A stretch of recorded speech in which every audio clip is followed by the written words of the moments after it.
Os doy un ejemplo que suele pasar desapercibido, o que al menos en mis distintos trayectos por los grupos feministas siempre es una sorpresa darme cuenta que nadie conoce, o apenas casi nadie conoce, el origen de la palabra feminismo. No os lo voy a preguntar porque sería bochornoso, pero no, esto no lo digo no lo digo porque vosotros seáis imbéciles indocumentados. Lo digo porque colectivamente somos el efecto de un borrado sistemático de los saberes subalternos sobre el cuerpo. Y por tanto, seguramente podéis llegar a tener un doctorado en sociología sin haber estudiado jamás la historia del feminismo, algo que es una aberración. Y por tanto, eso hace que me da igual la cantidad de títulos que podamos tener aquí colectivamente, seguro, prácticamente seguro, entre todos no podríamos decir cuál es el origen de la palabra feminismo, y a mí me ha llevado años y he encontrado este origen, fijaos, casi por casualidad. Es decir, ¿cómo? Trabajando precisamente sobre la clínica, trabajando sobre la invención del cuerpo normal y patológico y sobre la construcción cultural de la enfermedad. Os digo cómo aparece esa noción de feminismo, para que veáis, es decir, para que veáis qué demonios podría ser el feminismo como horizonte de transformación política y cultural. Es decir, un feminismo, ya vais a ver, en el que el sujeto de transformación política no es exactamente el cuerpo de la mujer, sino el cuerpo patológico.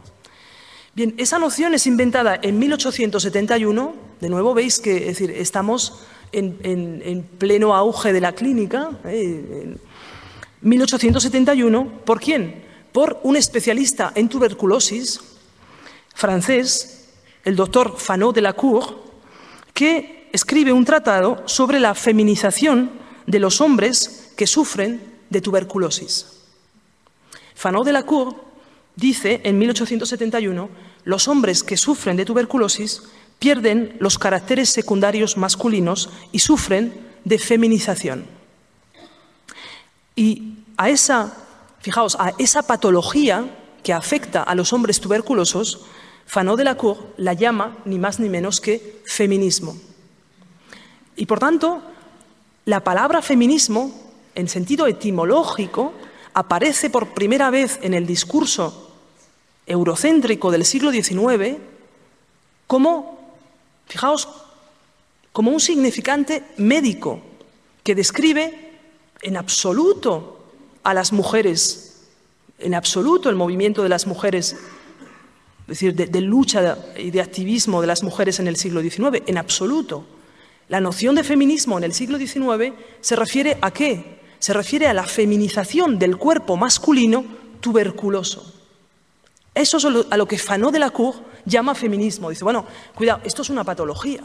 ¿Qué es el feminismo? Bueno, el feminismo es estos hombres tuberculosos que, afectados, es decir, por mala respiración, por un conjunto de condiciones físicas defectuosas, en algunos casos desarrollan senos, en algunos casos pierden la barba, y por tanto se produce, según Fanot de la Cour, fijaos, un proceso de feminización patológica.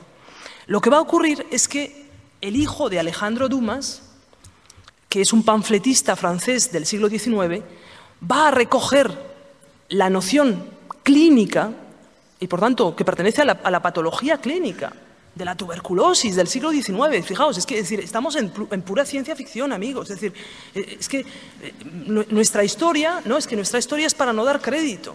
Es decir, arrastramos colectivamente un conjunto de joyas semiótico-políticas que es que no las merecemos. Entonces, un año más tarde, Alejandro Dumas hijo, que evidentemente era muy sarcástico, es decir, era un escritor panfletario de la época, y por tanto estaba, es decir, muy al tanto de estas nuevas nociones que van apareciendo y que de algún modo se ponen a circular socialmente.